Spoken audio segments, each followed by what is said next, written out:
waxaan kusoo dhawaanaa channelka P3CS maanta waxaynu rabnaa inaan sharaxno computer graphics. So waa maxay computer graphics? Computer graphics waa in la sawiro, yani is a art of drawing images.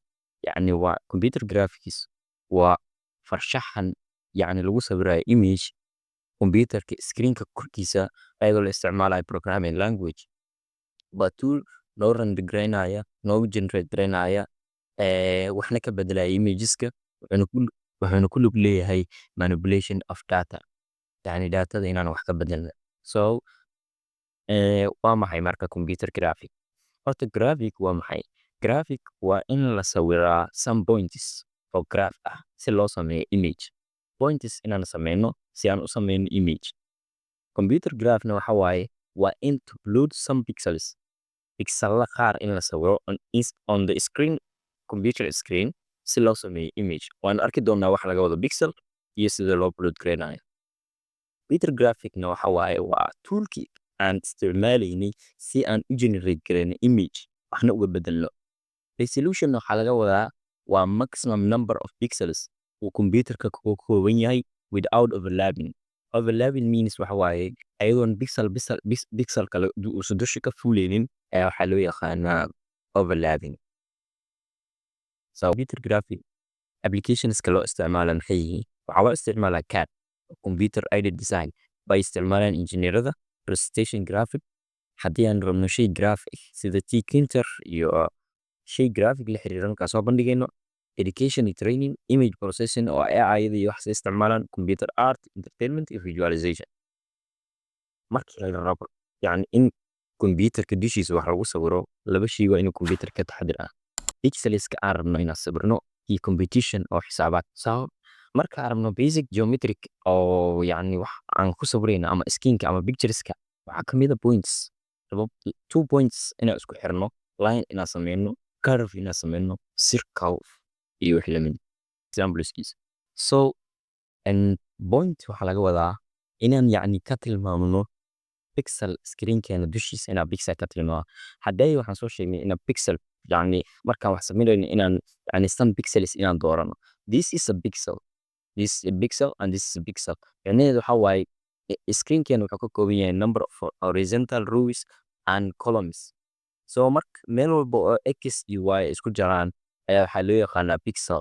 This is a pixel, this is a pixel, this is a pixel. So pixeladan inaad doorano yani isku xirxirno, then image uu noo soo baxaya waxaa laga yaqaanaa points. So this point ayaan dooranay, pixelkan aan dooranay. So haddii aan doorano pixelkan, another pixel, another pixel, another pixel, another pixel. So these pixelskan oo isku wada daray ayaa waxaa ka soo baxaya image. So line waxaa laga yaqaanaa two indie points, meel isku xirta. Two indie points midneed waxa waaye this is initial point and this is final point.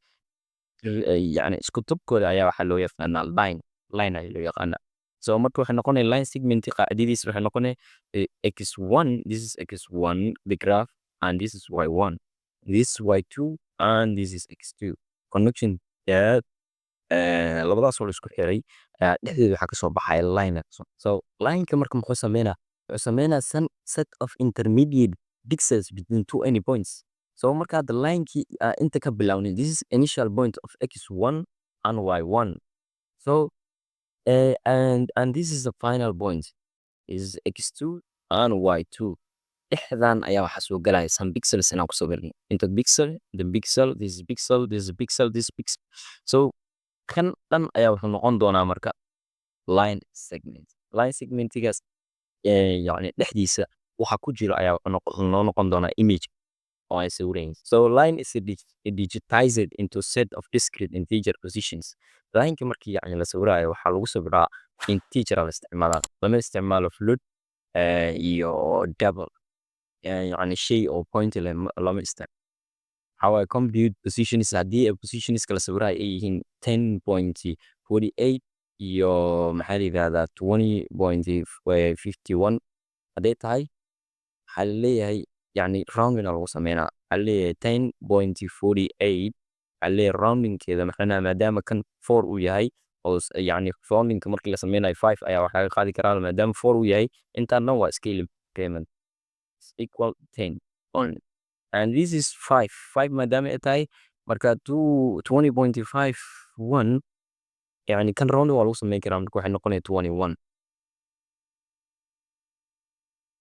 So line drawing algorithm hataa waxaa noo bilaabanaya line drawing algorithm inaan xarabna inaan sawirano line anagoo isticmaalayna algorithm. Marka straight line waxaa lagu qeexaa the coordinate isku xirka positioniska endpointiga of the segment. Endpoint micnaheedu waxaa waaye this is first ama initial point. Initial point aa loo yaqaana meeshan and this is final point. Final point. Labadan oo la isku xiray ayaa waxa ka soo baxaya line kalena soo baxaya. This is initial point and this is final point. So waa kana x1, y1 and x2, y, y2. So marka la rabo in la sawiro line waxaa la isticmaalaa two algorithms aa la isticmaalaa for line drawing. Waa DDA oo ah digital differential analyzer iyo personalized line drawing algorithm. Labadan algorithm ayaa loo kala adeegsadaa in lagu sawiro line. This is the algorithm and this is another algorithm. So midka koowaad aan qaadanayna oo ah line drawing algorithm. Line drawing algorithm waxaa waaye wuxuuna siinaa fundamental equations, equationna asaasiyaad. This is a line equation y equal m slope times x plus b. This is equation of the line drawing. So waxaan rabnaa inaan line sawirno waxaa yani slopekeena waxaan ku helaynaa slope micnaheedu waxaa waaye yani tirada x yani ay increase garowday iyo markii loo fiiriyo tirada y ayadana increasing some amount ayadana marka ku darsamo yani labadooda increasing lineka markii la joogo yani line markay sawiraayo intaa laga bilaabay marna x aa kordhaya marna y aa kordhaya ilaa end point laga gaaro. This is another position, this position, this position. X waa kana this y and this y and this x, this x and this y. So mar walba x iyo y da ay kordhayaan ayaa waxaa loo yaqaanaa slope loo yaqaanaa. This y intercepts meesha iska jarayaan waaye slope-kaadii x iyo y meesha iska jarayaan x interval y interval. So marka slope-ka aan soo helayno waxaa qaacidadiisa lagu helaa slope waxaa lagu helaa delta y divide by delta x means wixneeda waxaa waaye interceptionka y meesha ay ka bilaabato ilaa meesha ay ku dhamaanayso. This is y2 and this is y1 divided by x2 means x1. Macnaha lineka meeshuu ka bilaabanayo oo loo yaqaano x1 ilaa x2 la kala jaray iyo y meesha uu ka bilaabanayo macnaha graafka y meesha uu ka bilaabanayo ilaa meesha uu eg yahay macnaheeda this is x1 and this is x2 or this. So meeshaas ayaa waxaa loo yaqaanaa macnaheeda ayadoo intaas markii la kala jaro waxaa noo soo baxaya slopekeena ama janjeerkeena noo soo baxay. Okay.